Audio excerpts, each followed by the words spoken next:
Following almost a decade of continuous secret nuclear tests, the United States Armed Forces introduced the Mark 41 hydrogen bomb in 1960. Specially designed to be carried by U.S. Air Force B-47, B-52, and B-70 strategic bombers, the bomb was intended to be released from high altitudes using parachutes to retard its fall, thus allowing the aircraft to escape from the target area before the detonation. The Mark 41, or B-41 bomb, remains the highest-yield nuclear weapon in the U.S. arsenal, and the only three-stage thermonuclear device ever developed by American scientists. As physician Franco Casani put it, it was, quote, the most efficient bomb or warhead actually deployed by any country during the Cold War and afterwards. To evade a full-scale invasion of mainland Japan during the last days of World War II, and to serve as a deterrent to aggressive Soviet expansionism in Europe and Asia, the United States decided to drop 2 atomic bombs over the cities of Hiroshima and Nagasaki in 1945. The scale of devastation left by these nuclear bombs left the entire world in awe, but the Soviet Union was not so easily discouraged. Although Joseph Stalin was surprised at first, his successful circles of spies and communist sympathizers were already gathering intelligence about this new type of weapon. The re-establishment of the Soviet atomic project soon followed. With the intelligence gathered from the American Manhattan Project and the German nuclear weapon project, the USSR conducted its first successful nuclear bomb detonation at the Semipalatinsk test site in Kazakhstan on August 29, 1949. Meanwhile, the U.S. kept advancing its own nuclear program, which led to an atomic arms race between both nations in the 1950s. Following Project 56 and Project 57, a series of 4 nuclear tests to study if a warhead damaged during an accident would detonate effectively, the U.S. launched Operation Red Wing. The project aimed to test second-generation thermonuclear weapons, or hydrogen bombs, and 17 nuclear tests were subsequently conducted at the Bikini and Inuitak atolls by Joint Task Force 7 between May and July of 1956. During the exercises, the U.S. successfully airdropped its first hydrogen bomb. The new second-generation thermonuclear weapon was more efficient than its predecessor, the atomic bomb. This nuclear warhead provided more destructive power in a more compact size and a lower mass, significantly increasing the nuclear capacity of strategic bombers such as the B-47 and the B-52. In addition, hydrogen bombs allowed better use of scarce fissile materials such as plutonium-239 and uranium-235, making it possible to produce more bombs without consuming more resources. The Mark 17 and Mark 24 bombs were the first mass-produced hydrogen bombs employed by the United States. Both entered service following the tests of Operation Red Wing and Operation Castle, but were phased out by 1957 as the need to produce a warhead with a more powerful yield increased. The Mark 17 yielded 12,500 kilotons, while the Mark 24 had a slightly more powerful yield of over 15,000. Notably, both bombs shared the same design. They were over 25 feet long, 61 inches in diameter, and weighed over 21 tons, making the Convair B-36 Peacemaker the only strategic bomber capable of carrying them. Still, the increasing demands of the United States Air Force to produce more powerful, yet smaller and lighter bombs would force American scientists to constantly innovate in their field to defeat the Soviets in the arms race. In mid-1955, the U.S. Air Force issued a requirement and a feasibility study for a Class B thermonuclear weapon with a 62-inch diameter and a 10,000-pound limit. This led to the beginning of the B-41 program. The test devices were codenamed Bassoon and Bassoon Prime and were tested as part of Operation Red Wing. These test beds were experimental proof-of-concept bombs, not actual designs, as the USAF's requirements evolved as scientific progress was made. In November of 1956, a bomb and a missile warhead version of the USAF's requirements were designated TX-XW-41. Although the missile version was later rejected, the TX-41 hydrogen bomb was approved by the Special Weapons Development Board. Then, in August of 1957, a prototype that weighed about 9,500 pounds, measured 50 inches in diameter, and was over 126 feet long, was detonated and yielded 44 kilotons of the expected 48. Further consecutive tests in 1958 perfected the warhead and helped the Special Weapons Development Board revise its requirements. This led to the development of the Mark 41 or B-41 bomb. Although most of the development process of the Mark 41 remains classified, it is known that it was the only three-stage thermonuclear weapon ever developed by the United States. The Mark 41 entered service in 1960 and was a counter to Khrushchev's mention that Russia could produce a 100-megaton bomb, which eventually evolved into the Tsar bomb. This Soviet bomb weighed 60,000 pounds and had a length of 26 feet and a diameter of 6 feet. Tsar bomb was dropped by parachute from a Tu-95V aircraft and detonated at 13,000 feet above the Dry Nose Cape in Severny Island on October 30th, 1961, with a blast yield of 58 megatons. Atomic Energy Commission Chairman Glenn Seaborg wrote a still-classified memo to President John F. Kennedy, outlining the possibilities of producing a similar bomb. Such a device would be 6 feet in diameter, 12 feet in length, weigh over 30,000 pounds, and could only be carried by B-52 and B-47 strategic bombers. In addition, the bomb had to be scaled up to increase the yield, which is precisely what the U.S. scientists did to the Mark 41, except its maximum yield was 25 megatons before the U.S. decided to stop the project. The last B-41 test happened in 1963, with a yield of over 35 megatons. Based on the little data available, the standard variant of the Mark 41 was 12 feet long, had a diameter of 4 feet, and a weight of 10,670 pounds. Also, it could be deployed in freefall or retarded freefall with parachutes to allow the releasing aircraft to leave ground zero before detonation. Comparisons between the American Mark 41 bomb and the Tsar bomb have always been inevitable, as both were tested and used during the same time. In his 2011 article, Fission, Fusion, and Staging, physician Franco Casani established that the most important detail about both bombs was that both, quote, were true three-stage designs. Namely, they featured a fission primary, which radiatively compressed a second stage, which in turn radiatively compressed an even larger third stage. He also remarked that despite the difference in yields, both were deployed in clean and dirty variants, depending on the nature of the tamper in the third stage.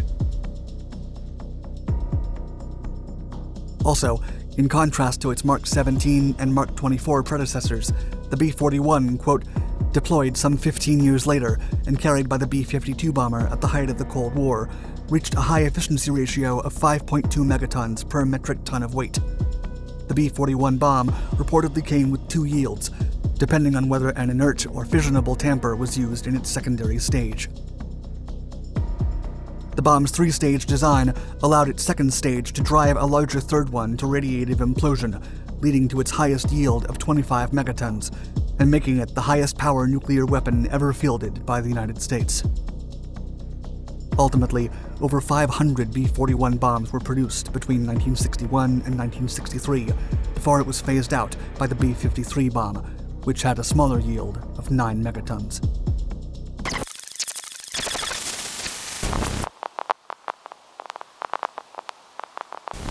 On the night of February 27, 1991, a tense silence settled over the war-torn skies above Baghdad. Mere hours before the impending ceasefire, two General Dynamics F-111F aircraft, laden with mighty BLU-118 bombs, embarked on a dangerous mission toward a target on the outskirts of the Iraqi capital. Their destination was the al-Taji Airbase, approximately 50 miles northwest of Baghdad. The airbase had already endured the wrath of previous strikes, as F-117 Nighthawks had unleashed their BLU-118 B bombs, leaving a trail of destruction and digging up the Rose Garden, as some accounts described it. The first F-111F approached the target site. However, with the weight of their mission upon the crew, they released the bomb, only to realize it had fallen off target. It all depended on the second F-111F now.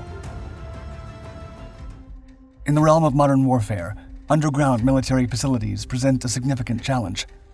Hidden deep within mountains or buried beneath layers of reinforced concrete, These facilities house vital command centers, ammunition depots, and research labs. Consequently, the U.S. military has developed specialized bombs capable of penetrating the Earth's surface or breaking through concrete to reach fortified structures. These remarkable weapons are known as bunker busters. During the land war that commenced on February 24, 1991, efforts were intensified to neutralize Saddam Hussein's underground command and control network. There was a rapid development of an innovative weapon as part of Operation Deep Throat, aiming to create a bomb that could reach the deepest levels of the bunkers in Baghdad.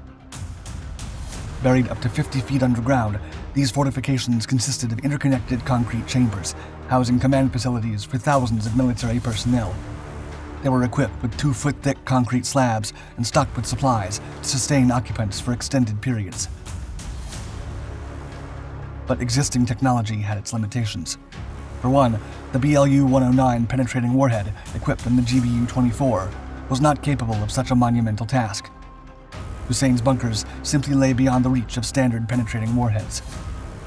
The situation called for the design of a bomb the likes of which the world had never seen before, and developers had less than 3 months to create it.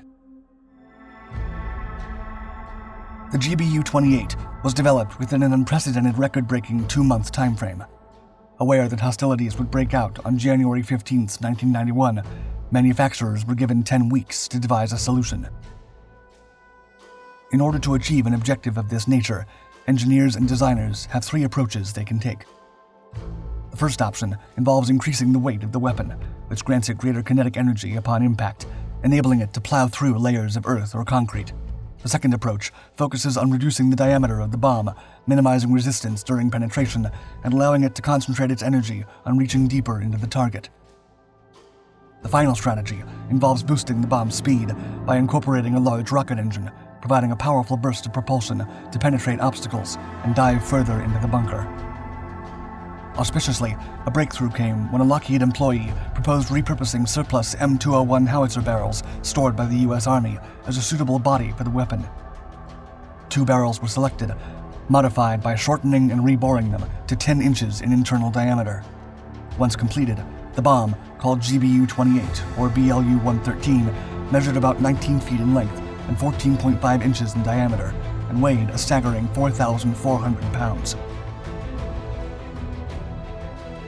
Encased within this robust steel structure was approximately 650 pounds of tritorial explosive, a mixture comprising 80% TNT and 20% aluminum powder. Adding aluminum enhanced its brisance, a quality of explosives used to measure its shattering ability through its detonation pressure. Enriching the TNT with the powder increased the speed at which the explosive reached its maximum pressure. Consequently, tritorial proved to be about 18% more potent than TNT on its own. At the front of the barrel, a laser guidance assembly was attached. Upon targeting the desired spot on the target by utilizing a laser beam, the bomb hones in on that specific location, aided by fins that steer the bomb towards its intended destination. Similarly, fixed fins attached to the rear end maintain stability during the bomb's flight. The GBU-28 functioned based on basic principles of physics. It featured a strong and narrow tube, which gained significant speed and kinetic energy as it fell from an aircraft. Upon impact with the ground, the bomb acted like a massive nail propelled by a nail gun. In a typical mission, the location of a bunker is determined through intelligence sources, aerial or satellite imagery. Then the GBU-28 is loaded onto a B-2 stealth bomber, an F-111, or a similar aircraft. While the bomb has been equipped with a delay fuse for post-penetration detonation, research has also been conducted on smart fuses, known as hard-target smart fuses, which use microprocessors and accelerometers to detect and explode at the precise moment. On February 24, 1991, the first test took place at Tonopah Test Range, where a GBU-28 B was dropped by an F-111 over the desert terrain, penetrating over 100 feet into the earth. The tests proved that, alternatively, the projectile could pierce through 20 feet of concrete. Only 4 days later, the GBU-28 bomb was deployed in real combat in Iraq. The mission involved targeting command bunkers located beneath al-Taji Airbase, northwest of Baghdad, noteworthy fortifications that had previously resisted bombings by F-117A aircraft using GBU-27 bombs. On February 27th, 2 GBU-118 Bs were transported to Taif using a C-141 transport aircraft. A weapons systems officer from the 431st Test and Evaluation Squadron accompanied the weapons to brief the 48th Tactical Fighter Wing crews, who were selected for the first mission using the new weapon. 5 hours after the bomb's arrival, 2 F-111Fs were loaded with the bombs. The 2 F-111Fs, named Cardinal 7-1 and 7-2, were capable of laser marking the target for each other or independently guiding their own weapons. During the mission, Lieutenant Colonel Ken Combs and Major Jerry Hust in the first F-111F narrowly missed the target. As a result, they quickly redirected Cardinal 7-2, flown by Colonel David White and Captain Tommy Himes, from its originally planned secondary target to the primary one. Subsequent analysis showed that the second bomb hit its intended aim point, and shortly after, smoke was observed surging from the air vents of the bunker, indicative of a powerful explosion inside. A few hours later, the dictator called for a ceasefire. During Desert Storm, the F-111E and F aircraft completed one last mission, while the GBU-118 bombs were incorporated into the United States Air Force's arsenal. Allegedly, the unexpected destruction of the supposedly impenetrable retreat may indeed have contributed to the Iraqi ceasefire declared the following day. If the conflict had continued, similar bunkers in Baghdad, serving as a last refuge for Saddam's high command, would have also been targeted. In 1999, the U.S. Air Force deployed the GBU-118 bomb during the NATO bombing campaign in Yugoslavia. Tasked with targeting the Straževica command center, the U.S. Air Force had high hopes for its success. Unfortunately, despite their expectations, the bomb fell short of achieving its mission objective. Regardless of its shortcomings, the GBU-118 was given another chance to prove its worth in subsequent military operations. In 2002, as part of Operation Enduring Freedom, and later in the invasion of Iraq in 2003, USAF F-15Es utilized the GBU-118 to great effect. The bomb's reputation began to spread beyond U.S. borders in 2005 when Israel became its first international customer, acquiring 100 units. While there were reports suggesting that Israel deployed the GBU-118 during the 2008-2009 Gaza war, these claims remained unconfirmed.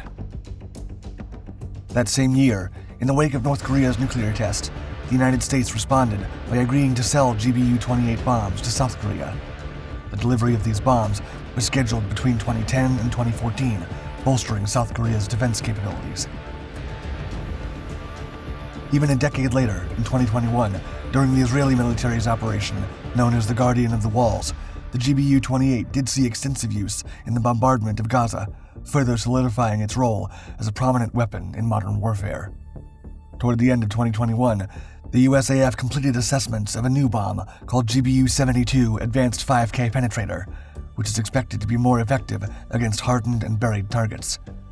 Equipped with a smart electronic fuse that can activate at a pre-programmed location, the GBU-72 will likely become the replacement for the GBU-118 in the coming years.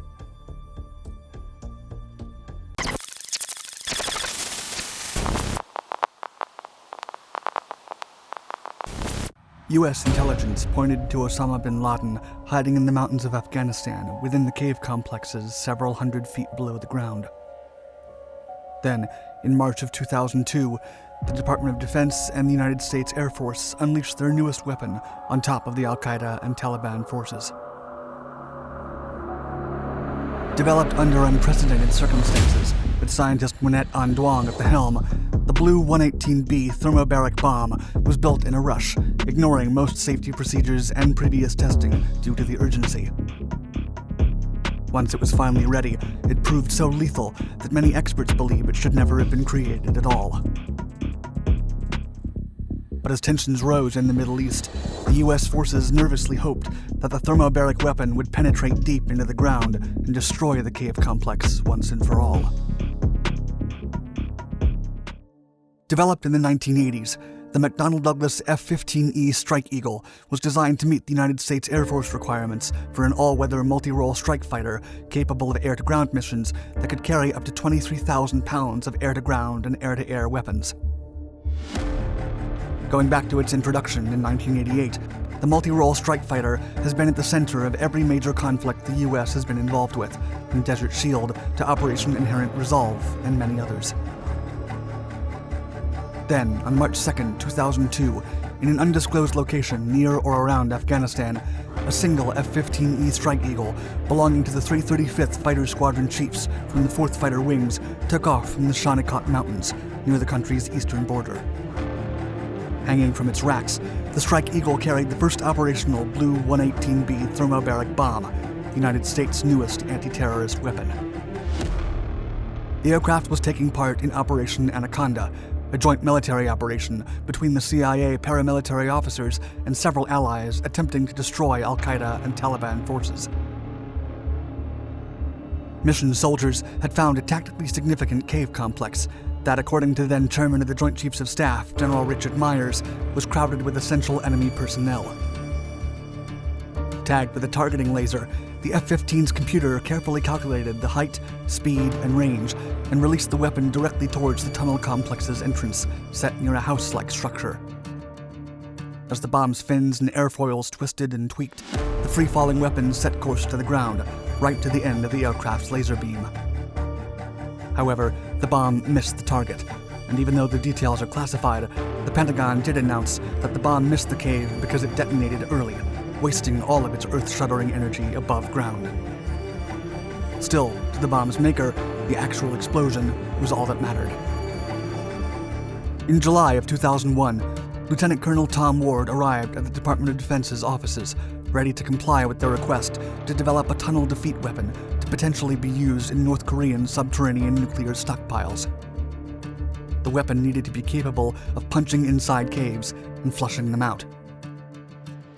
Although Ward had never built a bomb, as a veteran project manager, he met with scientists and contractors, ran the numbers, and prepared a proposal to make 20 warheads that would test a thermobaric explosive. According to the mapped-out schedule, the project would cost around $67 million and take about 3 years. Less than 2 months later, everything changed with the 9/11 terrorist attack, including the objectives of the Defense Threat Reduction Agency, as it was now thrust into a leading role in the new and uncertain war on terrorism. Ward's thermobaric weapon was urgently needed, and he looked for available parts to create the new bomb, choosing the BLU-109 casing penetrator. Developed by Lockheed Martin, this inch-thick casing could demolish through 6 feet of concrete before detonation, which was perfect for targeting a cave complex. On October 11th, only 4 days after the official declaration of war in Afghanistan, Ward promised the Pentagon a bomb in 60 days. But although he had a plan to assemble the steel and the electronics, he still needed a lethal payload. At the time, there was no explosive in the world capable of doing what the new bomb was intended for, and Ward had no time to experiment with different chemical compounds as he wanted. What he needed was help from the best explosive scientist in America. When Winnet An Duong arrived in Maryland in 1975 as a refugee from the Vietnam War, she promised that she would repay the United States for welcoming her and her family with open arms. As such, Duong decided that working with the Defense Department was the perfect way to fight for freedom and help preserve the country's integrity. When the war in Afghanistan started, Duong was the program manager for explosives at the Naval Surface Warfare Center Indian Head Division. An internationally recognized scientist, the 42-year-old Duong developed nearly a dozen high-performance compounds used by the Navy, Air Force, Army, and Marine Corps. After meeting with Ward, Duong accepted the challenge to cup with the potent payload the Department of Defense had requested, and the bomb maker had just what Ward was looking for, the PBXIH-135. A formula for an experimental explosive, the compound had already shown great promise in several tests. However, it had yet to be developed into a full-scale weapon. PBXIH-135 was made up of a standard military explosive called HMX, blended with a polyurethane rubber. The secret to the mixture was the addition of a precise blend of aluminum powder, which burned in the hot gases. While a typical explosion might last a few microseconds and course a few hundred feet down a tunnel, a thermobaric blast, fueled with aluminum and detonated in a confined space, can release 7 times more energy. Within only 60 days, Duong and her team at Indian Head had no choice but to disregard standard safety checks, forego any further testing, and create over 600 gallons of PBXIH-135 to cast it into bombs. After the PBX-IH-135 was approved by the Navy and deemed safe enough to make a real bomb, the team ordered 20,000 pounds of HMX, pausing every other project they were working on. By mid-November, the scientists were mixing the ingredients and carefully measuring and pouring the compound into empty bombs. Although the first 2 bombs failed during the mixing process, the Indian-head team continued working under enormous pressure. Soon, a batch of BLU-118 B bombs was ready and sent to a Nevada test site. By December 14th, the day of the first official test, the urgent need for the bomb had turned into desperation, as intelligence sources suggested that al-Qaeda founder Osama bin Laden was stationed in an underground compound in the Tora Bora region. As the bomb fell from 9,000 feet, Duong watched from a control room filled with television screens, analyzing the cave target both inside and out. While the final results took days to calculate, the conclusion was remarkable and unambiguous.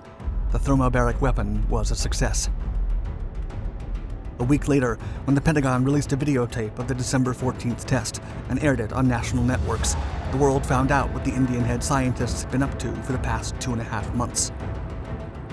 While the team of scientists was hailed by the nation as high-tech warriors, the international community was outraged, calling it a weapon of mass destruction, especially as some confused its name with napalm due to a similar designation used in the Vietnam War. The criticism caught the Pentagon and Duong off guard, and Lieutenant Ward and the Defense Threat Reduction Agency were forced to issue a press release, assuring the world that BLU-118 B was not nearly as lethal as its most ardent critics claimed, and confirmed that it did not violate any international treaties.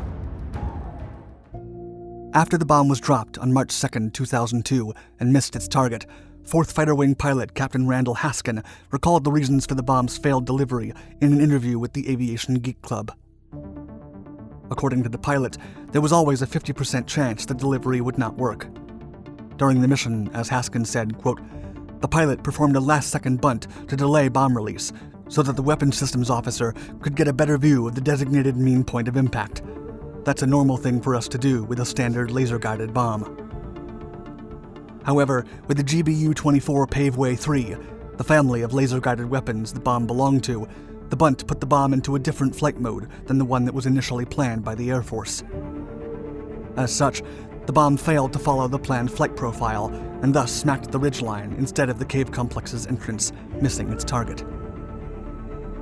Still, Duong was proud of the achievement. According to the now legendary scientist, quote, "The BLU-118 B, to me, is another example of what is wonderful about this country. At a time that was supposed to be a moment of weakness, the American people worked together, people of all religions and colors and backgrounds. I think it's a prime example of united we stand, united we fall, united we win. It makes me very proud."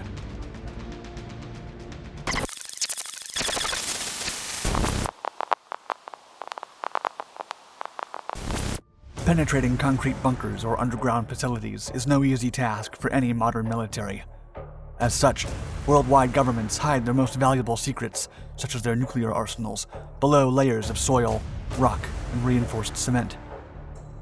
Still, as tensions continue rising between the United States and countries like China, North Korea, Russia, and Iran, the U.S. Air Force has come up with the world's most powerful bunker buster bomb, the Massive Ordnance Penetrator, or MOP.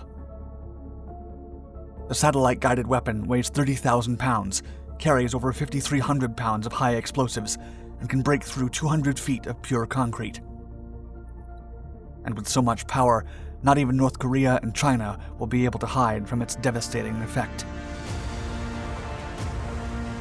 A bunker buster is a type of ammunition designed to penetrate objectives buried deep underground, such as secret nuclear facilities, military bunkers, or reinforced submarine pens. During the first years of World War II, the Luftwaffe experimented with different types of bombs that could be used to penetrate hardened targets, such as hostile forts and bunkers.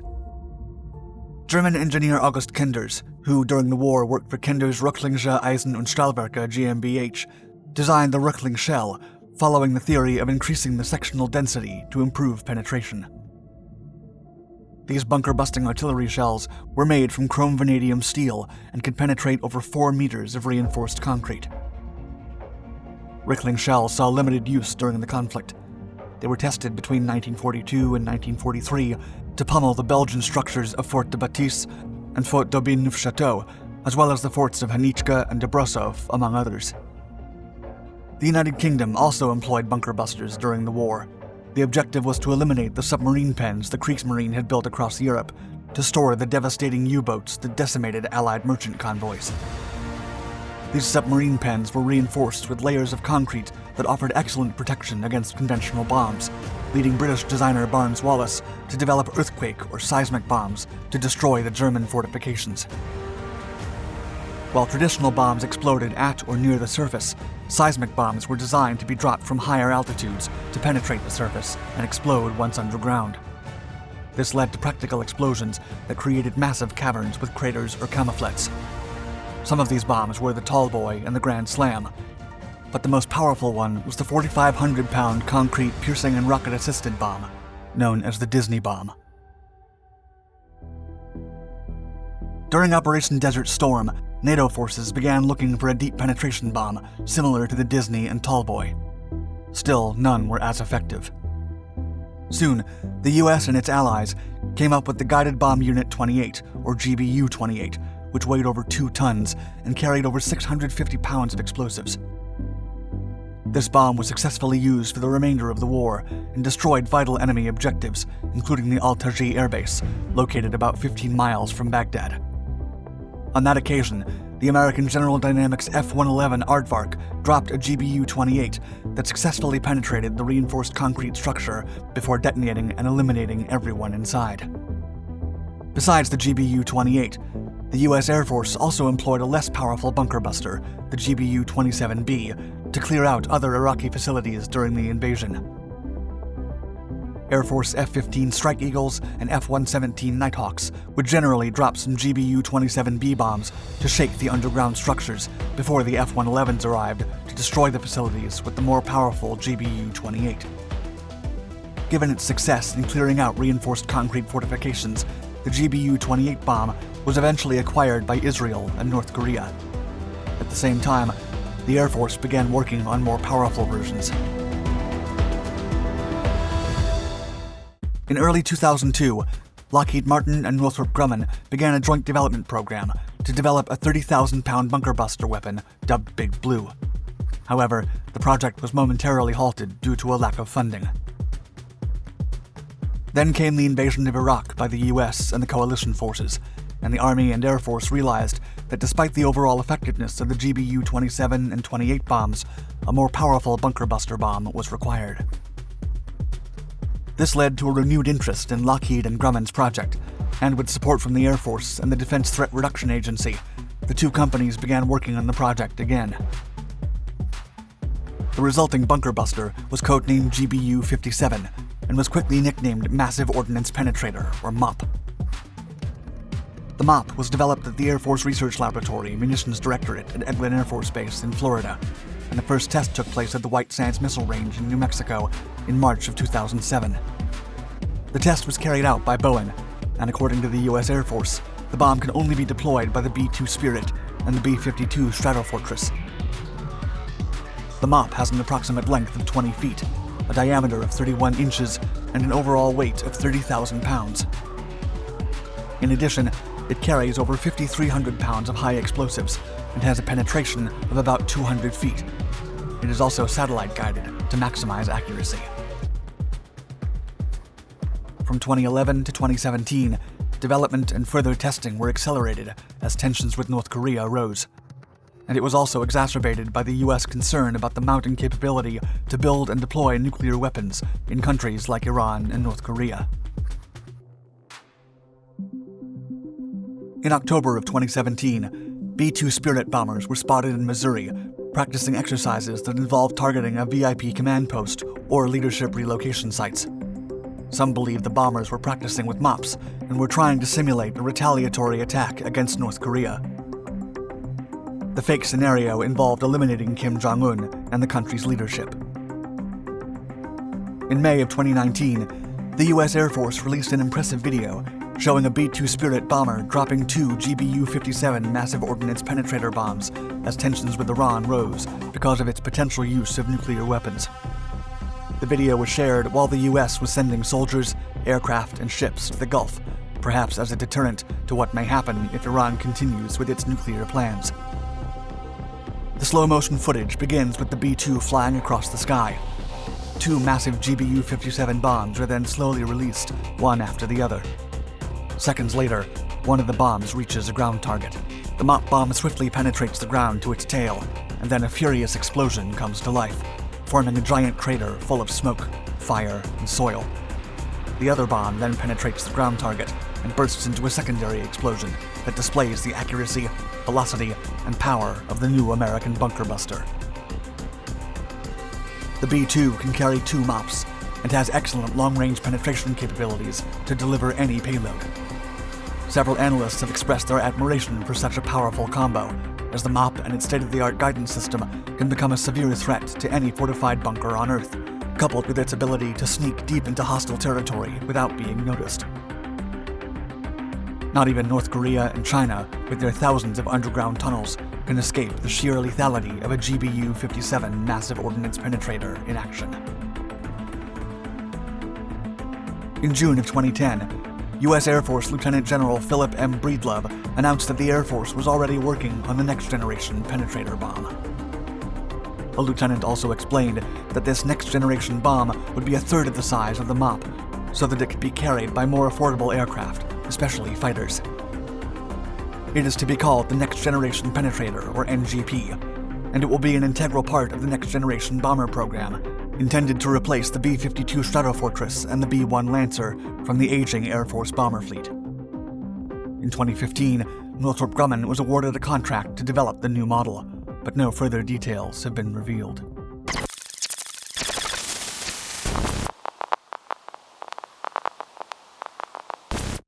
Despite months of achieving one victory after the other and fearsomely smothering Saddam Hussein's regime into the very inner cores of Baghdad, the defiant Iraqi forces refused to yield to the Western coalition, risking prolonging the violent conflict spun from the Iraqi invasion of Kuwait. The Iraqi High Command orchestrated its resistance efforts from the reinforced depths of the fortified underground bunkers, specifically designed to withstand even the most potent American bombs. With the world eagerly awaiting a resolution to the brutal conflict, the U.S. rushed to develop a new, unprecedented solution to the bunker problem. The American engineers then got to work, and within 3 weeks, came up with a bomb casing made out of pieces of an artillery gun. The weapon was so robust that it could penetrate even the most well-protected bunkers in the world. In early 1990, Iraqi dictator Saddam Hussein strived to acquire territories and more resources for his nation, turning his attention towards Kuwait. On August 2, 1990, Hussein sent 4 elite Republican Guard divisions and Special Operations Commandos to invade and occupy Kuwait. 5 days later, George H.W. Bush gave the green light for Operation Desert Shield and organized a coalition of 35 nations to defend the Saudis and liberate Kuwait. U.S. military planners began to analyze Iraq's defenses, and military analysts had doubts about the effectiveness of the BLU-118 penetration bomb against the Iraqi fortified structures. They wanted a quick solution to get rid of this threat. Consequently, the Air Armament Division at Eglin Air Force Base, Florida, started developing a new bomb variant with enough power to tear apart the underground Iraqi bunkers. In January of 1991, the coalition attacked Iraq following the complete destruction of enemy radar sites during an audacious raid led by Apaches from Task Force Normandy. The USAF then ditched the laser-guided variant of the BLU-118 B and started working on a new bomb labeled GBU-28 on February 1st. The bomb was built from modified 8-inch artillery barrels from M110 howitzers, as there was no time to create bomb casings from scratch. The coalition needed them as soon as possible. The prototypes were hand-filled with explosives and fitted with a new nose section, and they were ready by February 14th. Despite the urgency, financial cuts, and lack of proper research, the GBU-28s were delivered to the Air Force 2 days later. The bomb weighed over 5,000 pounds and carried over 630 pounds of high explosives. Plus, operating it was rather simple. The body of the GBU-28 was fitted with a laser-guided head and a system of stabilizing fins attached to the rear section of the casing. These additions allowed the bomb to target and reach its objectives with a high accuracy rate. Upon making contact with the ground, the GBU-28 triggered a short-delay fuse that led to detonation once it had penetrated enough ground to destroy the target. Before the US military could use the novel weapon against the deep bunkers near Baghdad, it had to ensure it could achieve what was promised. To correctly measure its penetrating capabilities, 2 tests were devised. One would put the bomb into an actual airdrop scenario, while the other would be launched into a 22-foot stack of steel-reinforced concrete slabs using the legendary Holloman rocket sled track in New Mexico. The GBU-28 had to pass both tests, as it would have to penetrate over 50 feet of soil before reaching the reinforced concrete shells of the Iraqi bunkers. Only after piercing through the concrete walls would the bomb detonate, eliminating top Iraqi commanders even in their most protected fortifications. The first test was carried out on February 24, 1991, when the new bunker buster penetrator was mounted on an F-111. The bomb casing had previously been filled with 630 pounds of molten explosives in an excruciating process that lasted over 36 hours. The F-111 flew over the Nevada desert, and once it approached the target, it swooped down to drop the bomb. The GBU-28 hit the ground at supersonic speeds, instantly submerging itself into the ground as if it were butter. After impact, the test operator found the projectile embedded over 100 feet below the ground. The bomb had pierced so deep that extracting it was deemed too expensive, and it was left buried in place. The test was considered a resounding success. 2 days later, a second GBU-28 filled with concrete was launched horizontally from the Holloman rocket sled track facility in New Mexico. The projectile also surpassed the speed of sound as it hit a 22-foot steel-reinforced concrete barrier and was found over half a mile away from the target after having pierced through all the obstacles. The results were decisive and reassuring. In less than a month, they had created an unprecedented deep penetrator weapon that was now ready to be dropped on top of Iraq's previously untouchable bunkers. After the bomb's performance during testing, the weapons were immediately delivered to Saudi Arabia. Because of the urgency, the GBU-28 became the US-made operational bomb with the least test drops in history. On February 27th, 2 USAF F-111s darted across the Middle Eastern skies, armed with the 2 remaining GBU-28s. The American aircraft targeted an Iraqi military compound near Baghdad, which was believed to be harboring top Iraqi commanders. As the first F-111 dropped its payload, the penetrator missed its objective, and the aircraft withdrew with no success. However, the second projectile found its mark and pierced the bunker with devastating force. Footage recorded from the F-111 shows smoke and debris being shot out from the bunker's ventilation vents, indicating that the projectile had succeeded in piercing the buried fortification. The following day, American reconnaissance aircraft photographed the target area, and the footage revealed a large, bottomless hole carved in the top section of the Iraqi bunkers.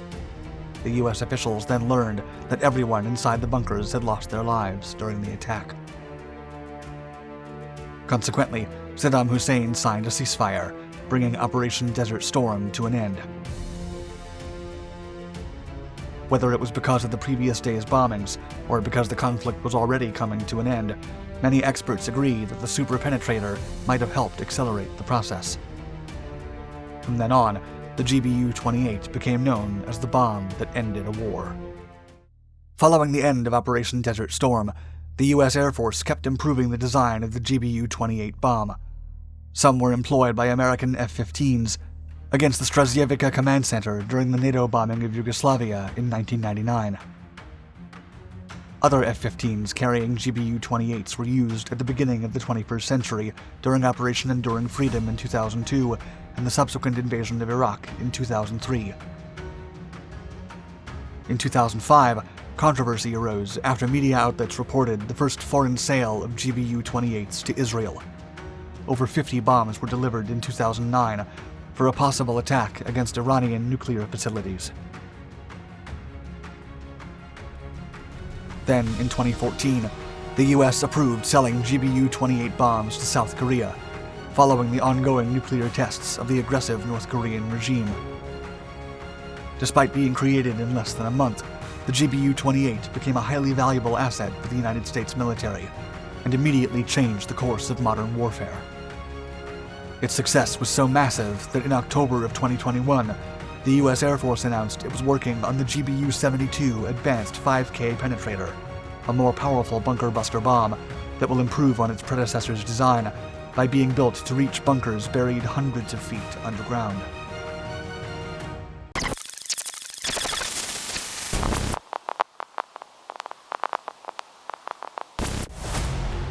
The Small Diameter Bomb 2, or Stormbreaker, is an American state-of-the-art air-launched precision-guided glide bomb.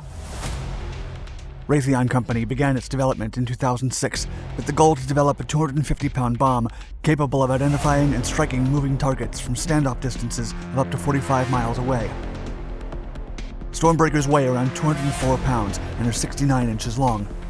They carry a 105-pound warhead and the latest guidance systems to consistently hit their objectives, even under the harshest weather conditions. The U.S. Armed Forces are currently testing the missile with several aircraft, including the F-15E Strike Eagle and the F-35 Lightning II. And by the time it's officially launched, it is expected to be the most innovative and lethal bomb ever produced by the U.S. military. Before the 9/11 attacks, the United States Air Force issued several requirements for a highly accurate bomb that could track and strike moving targets. It was initially dubbed GBU-39 Small Diameter Bomb, or SBD. In 2002, while Boeing and Lockheed were working on their prototypes to win the contract, Principal Deputy Undersecretary of the Air Force for Acquisition and Management, Darlene A. Druyan, made some unusual adjustments. One of them involved getting rid of the requirement for moving target engagement, which ultimately led to Boeing winning the contract. Druyan was later convicted of violating a conflict of interest statute. Nevertheless, the project to develop the small diameter bomb continued, and the end result was a 250-pound bomb equipped with a GPS-aided inertial navigation system that could attack stationary or fixed targets with pinpoint accuracy. The SBD could carry an array of different warheads to maximize its destructive radius, and its small size allowed strike aircraft to take more missiles and increase combat efficiency during military operations. The bomb also had diamondback wings deployed after release to increase glide time and maximize its range to more than 60 miles. Although the device did not lack power, speed, or range, the Air Force wanted an improved model with the ability to destroy mobile targets. This led to the Small Diameter Bomb 2, whose development began in 2006 under Raytheon Company. The focus was simple: add the ability to detect, track, and destroy not just stationary, but moving targets. The Small Diameter Bomb 2 project began as a joint venture between the U.S. Air Force and the Department of the Navy ACAT-IC program, and was designed to address critical troop needs to eliminate objectives with high precision and standoff range capabilities under all weather conditions. The contract was awarded to Raytheon for $144 million to integrate the Small Diameter Bomb 2 to some 4th and 5th generation fighter aircraft from the Marine Corps, Navy, and Air Force branches. Some of these included F-35 B Lightning II and F-35C strike fighters, F-15E Strike Eagles, F-A-22s, F-A-18 Super Hornets, and F-16 aircraft. Raytheon baptized the SDB-2 with the name Stormbreaker. During an interview with Breaking Defense, Steve Milano, Director of Air-to-Surface Requirements and Capability at Raytheon Missiles and Defense, addressed the context, quote, "There hadn't been a lot of requirement changes for what was previously called the Small Diameter Bomb. It wasn't until the U.S. Air Force started fighting in Kosovo in the late 90s where the future of these weapons requirements actually came from." The U.S. aimed for bombs with low collateral damage engagement in densely populated areas. The Air Force also gathered data about fighting through harsh weather conditions that made airstrikes more difficult, leading to multiple target passes per run. As a result, missions became not just more complex, but more expensive. Milano also pointed out that with multiple aircraft in the air, more pilots are put at risk for senseless reasons than can be solved with their ultimate long-range weapon. He then reiterated that the need for such a device to engage mobile targets became increasingly important for the Air Force, during the early years of the war on terrorism in the 2000s. He concluded that the Stormbreaker is, quote, a weapon that can locate and destroy maneuvering targets on land and sea, and do that in adverse weather with minimized collateral damage, and do those missions with reduced support. Preliminary work on the Stormbreaker ended in August of 2009. Raytheon was then awarded another contract for over $450 million to manufacture and develop the missile. The highlight of the Stormbreaker bomb is its powerful integrated tri-mode seeker, which provides maximum operational flexibility and allows pilots to strike moving targets from standoff ranges more than 45 miles away. The seeker comprises, quote, a millimeter wave radar that detects and tracks targets through the weather, a semi-active laser that enables the weapon to track an airborne laser designator or one on the ground, and an imaging infrared that provides enhanced target discrimination. The Stormbreaker's small size also allows fewer strike aircraft to take out the same number of targets due to its light weight and blast radius, as the bomb weighs little more than 200 pounds and is over 69 inches long. Up to 20 bombs can fit in fighter aircraft like the F-35 and the F-15E. Nonetheless, the Stormbreaker is powerful enough to put any world-class tank out of commission with a single strike. The warheads are equipped with shape charge jets, blast charge and fragmentation effects, and even an option for a delayed smart fuse. Alison Howlett, the program director for the Stormbreaker smart weapon at Raytheon Missiles and Defense, said, quote, it packs a big punch. The multi-effects warhead really separates this air-to-surface weapon from its predecessor and other munitions in its class. Another benefit is its networking capability, as it can be launched from one platform but controlled by another. This will bolster the military's objective of interconnecting different weapon systems and assets across land, air, sea, and space operations. Milano explained that Stormbreaker is an intelligent weapon because of, quote, its ability to communicate. Stormbreaker is a net-enabled weapon that uses a dual-band two-way data link to share with the network. It will communicate with its controlling platform or an off-board platform, as well as ground controllers as necessary. He described that in a joint all-domain command and control, or JADC2 environment, Stormbreaker would function as the eyes at the edge of the battlefield, engaging objectives and passing back information. The SDB-2 Stormbreaker was tested for the first time in November of 2011. Raytheon demonstrated the effectiveness of the multi-mode seeker capability after it successfully tracked moving vehicles and made direct hits on them during a series of flight tests. The test was repeated in February of 2015 at the White Sands Missile Test Range, where the Air Force completed 2 live fire tests against moving targets. Then, in June of 2020, the Stormbreaker completed its first guided release after it was launched from an FA-18EF Super Hornet. 5 months later, 4 F-15E Strike Eagles from the 391st Fighter Squadron targeted and destroyed 4 moving vehicles at Utah Test and Training Range without any issues. The Marine Corps also announced that an F-35B had dropped the Stormbreaker during a weapon test on November 30th. And in December of 2021, Raytheon was awarded a $250 million contract to develop the SDB-2 Stormbreaker for the Air Force Lifecycle Management Center. It is expected to be finished by 2025 or 2027. At the end of the month, the squadron from Mountain Home Air Force Base in Idaho became the first operational unit to use the bomb. For the time being, Raytheon, the Navy, Air Force, and Marines will continue testing the SDB-2 Stormbreaker bomb and make it the most lethal and smartest weapon ever produced by the U.S. military.